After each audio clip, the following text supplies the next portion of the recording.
இன்னொரு கட்சி இருக்குது, எல்லாம் இறந்து போனா அங்க போய் துக்க விசாரிப்பாங்க. ஆனா அந்த கட்சிக்கு கொடுமை பாருங்க, நாட்டுடைய கொடுமை தலையெழுத்த பாருங்க. எதுக்காக வந்து இருந்தாங்க, ஏன் இருந்தாங்க, அந்த குடும்பத்தை இங்க வரவழைச்சு அனுதாபம் சொல்றாங்களாம். என்ன அது சினிமா அப்படித்தான் இருக்கும், டெக்னிக்கலா தான் இருக்கும். மக்கள் ஏமாற வேண்டாம். கரூர்ல இறந்த 41 பேருக்கு போய் சந்தித்தாரா எடப்பாடி பழனிசாமி கேக்குறாரு. நேத்தான் கேட்டாரு. கரூர்ல 41 பேர் இறந்தாங்களே, உலகத்துல எந்த தலைவனும் கிடையாது. அவங்கள நேரடியா போய் சந்திக்காம அவங்களை அழைச்சு இங்க வந்து ஆறுதல் சொல்றாரு. சொன்னாரா? ஆறுதல் சொன்னாரா? அவங்களுக்கு என்ன செய்யணுமோ செஞ்சாரா? அவங்கள நடுரோட்ல விடல. அந்த குடும்பத்துக்கு என்ன பண்ணணுமோ அதை பண்ணாரா? அவர் ஏன் கரூருக்கு போல? 2 பக்கம் ஒருத்தனை கையை கட்டி விட்டுட்டு, கயிறு போட்டு கட்டிட்டு, ஹலோ தம்பி வணக்கம் அப்படின்னா இவரு வணக்கம் எப்படி சொல்லுவாரு?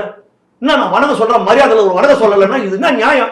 விஜயோட 2 கையும் பின்னாடி கட்டிட்டு வணக்கம் வணக்கம்னா அவர் எப்படி வணக்கம் சொல்லுவாரு? கையை விட்டாங்கன்னு வணக்கம் சொல்றாரு. நீ அனுமதிச்சாதானே கரூருக்கு போக முடியும். நடிகரை நம்பி போக கூடாது அப்படிங்கிறாரு. நான் சொல்றேன், அனுமதிச்சாதானே கரூருக்கு போக முடியும்.